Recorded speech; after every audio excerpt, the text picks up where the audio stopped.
Bonjour à tous et bienvenue dans WhatsApp Meetup, l'émission qui met en lumière l'utilité des NFT à travers la vie quotidienne.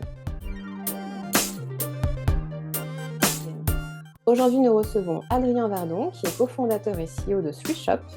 Alumni de l'école 42, il a axé son travail sur l'amélioration des solutions e-commerce existantes. Et après un an de collaboration avec deux autres alumni de l'école 42, ils créent tous les trois SwisShop. Faire évoluer les solutions e-commerce en y intégrant la technologie blockchain, voici en quoi consiste leur mission. Salut Adrien, WhatsApp. Salut Virginie, ça va? Impeccable et toi? Très bien, Est-ce que j'ai été assez claire dans la petite description de parfaitement clair. Switch? Parfaitement claire, exercice réussi.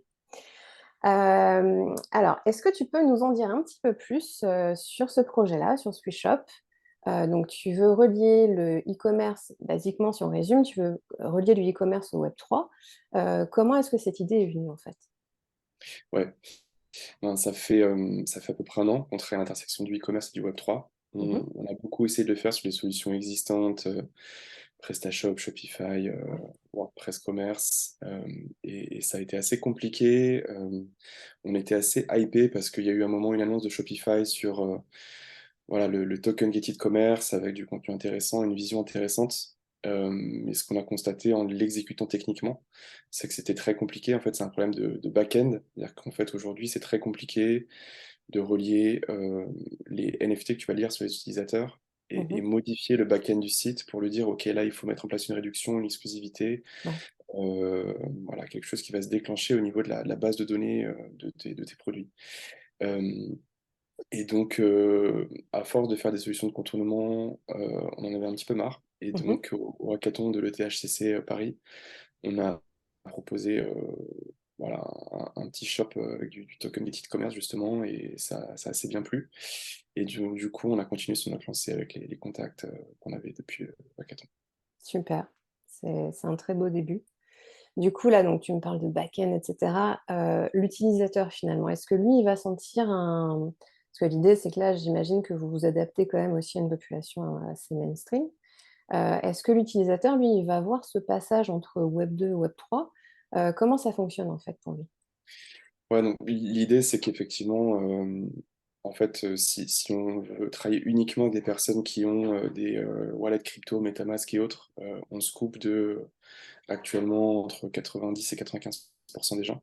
Et ouais. Donc l'idée, c'est d'essayer de mettre une couche d'abstraction par-dessus pour que Mhm. les gens se rendent peut-être même plus compte que c'est la blockchain. Donc ça garde tous les côtés pratiques en termes d'interopérabilité, de transparence de la blockchain, mais sans forcément que les gens s'en rendent compte. Ouais. Donc voilà, on est assez ouvert aux wallets un petit peu plus simples en termes d'UX. Donc par exemple, tu vois, Taurus, Paper.xyz, Kukai sur Tezos, c'est des solutions où on a juste à mettre son email et on peut du coup récupérer son NFT.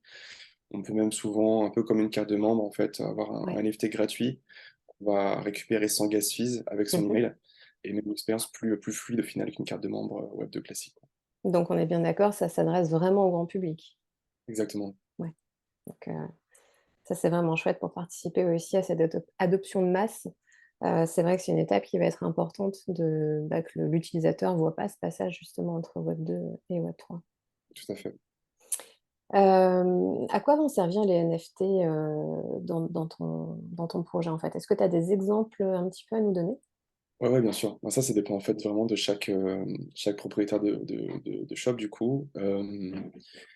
Souvent, forcément, il y a des objets donc, physiques à vendre. Mhm, Ça fait pas mal partie de là le besoin. Donc, bah, il y a souvent voilà, des vêtements, souvent des projets artistiques qui veulent qu'en plus de l'œuvre digitale, il y ait aussi soit des frais de livraison qui soient payés, ouais, soit complètement des œuvres physiques qui soient payées, qui soient débloquées par le NFT qui a été acheté. mhm. Il y a des accès à des événements, il y a des accès à du contenu, à des médias. Voilà, ça dépend vraiment du propriétaire du magasin. Il fait un peu ce qu'il veut en termes de vente de produits et de services. Mais là aujourd'hui finalement, c'est pas une offre qui s'adresse à un seul type d'entreprise ou à une seule verticale en fait. Ça peut s'adresser à tout le monde en fait. C'est ça si je comprends bien. Complètement. Complètement. Tout ce que tu peux imaginer dans le e-commerce, c'est possible de l'appliquer aussi avec Switch. Ouais, ça c'est cool. Euh, Par rapport à la publicité en ligne, toi, est-ce que tu penses en fait que les NFT peuvent avoir un rôle là-dedans? Voire même, est-ce que tu penses qu'on peut imaginer que les NFT vont remplacer la publicité en ligne?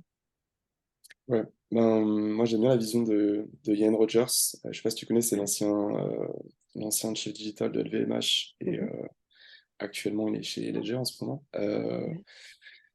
Il pense qu'effectivement, la publicité en ligne, c'est une aberration aujourd'hui et que ce sera peut-être même sûrement punissable dans le futur comme un crime, parce que c'est assez violent de prendre l'attention des gens pour des fins commerciales. Et lui, justement, il a cette vision d'utiliser le NFT comme un moyen d'engager plutôt Mhm. une communauté. Donc c'est un peu sur cette vision-là qu'on se positionne. L'idée, c'est que plutôt que d'aller voir une agence marketing qui va te demander un budget pour Ouais. être visible sur les Facebook Ads, Google Ads ou toute la pub que tu peux imaginer, plutôt de le réinvestir en proposant du contenu pour ta communauté Mhm. euh, et de pouvoir les engager avec quelque chose qui va les valoriser. Euh, et donc, d'une part, je trouve que c'est une approche qui est séduisante. Ouais. D'autre part, en fait, très concrètement, la publicité en ligne, ça a énormément chuté. Mhm. Il y a deux raisons à ça. C'est la mise en place du blocage des cookies sur Apple. Yes. Depuis iOS 14.5, Apple bloque les cookies. Donc, vu que beaucoup de publicité en ligne se passe sur mobile, ça a divisé par deux ou par trois le retour sur investissement de la publicité. Donc même maintenant, quand je parle avec des e-commerçants, souvent ils ont un retour négatif, un retour sur investissement négatif pour la D'accord. publicité en ligne. Et le deuxième aspect, c'est qu'en fait, depuis le Covid, tout le monde est sur les réseaux, tout le monde paye de la publicité en ligne et ça devient assez compliqué de se démarquer. Mhm. Voilà. Donc c'est aussi d'un point de vue très concret, nous, les projets qui utilisent notre solution, ils ont un retour d'investissement beaucoup plus fort avec le fait de proposer des NFT gratuitement ou à un coût assez faible à leur Ouais. communauté.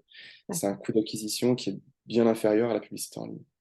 Puis comme tu l'as dit aussi, c'est vrai comment dire, on relie souvent aussi au NFT ce côté communautaire, ce qu'il n'y a pas forcément, enfin sur la publicité en ligne, c'est vrai que c'est une autre approche qui est totalement différente.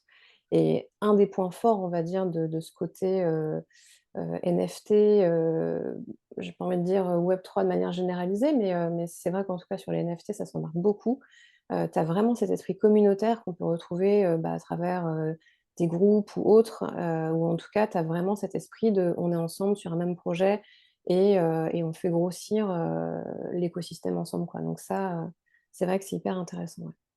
Tout à fait, ouais. Puis ce qui est intéressant aussi, c'est que ça permet en fait, de remplacer ton budget où à la base, quand tu passes sur un pixel Facebook, tu as un budget sur ton site de e-commerce, tu dis ok, je vais dépenser tant, j'espère que ça va me rapporter tant. Ouais. Là, du coup, tu as une nouvelle approche en disant ok, bah, je vais m'entourer, je vais prendre des community managers, je vais peut-être organiser un événement, mettre un petit peu de budget là-dessus, et je vais donner ça du coup aux propriétaires, aux holders des NFT. Mhm. Ça donne beaucoup plus de valeur en fait à ce que tu es en train de faire que juste essayer de louer du moment de sa rue disponible sur une plateforme, quoi. Ça engage plus, hein, finalement. Ouais. Exactement. Tout à fait. Bon, et bah, écoute, merci beaucoup, Adrien, pour toutes ces informations et cet échange. Merci pour cette interview. Si on a envie de suivre un petit peu l'évolution de Shop, comment est-ce qu'on fait? Est-ce que vous avez des réseaux sociaux, un site web? Est-ce qu'on peut vous retrouver Oui, quelque bien part? sûr. On est beaucoup sur Twitter et LinkedIn. Donc, OK. @swishopco sur Twitter et une page LinkedIn. Et ben, super. À très bientôt. Merci beaucoup, Virginie. Salut. À plus tard. Merci à tous d'avoir suivi ce nouvel épisode de WhatsApp Mintup. Aujourd'hui, on recevait Adrien Vardon, qui est cofondateur et CEO de Shop. On se retrouve très rapidement pour un nouvel épisode avec un nouvel invité. Et d'ici là, portez-vous bien.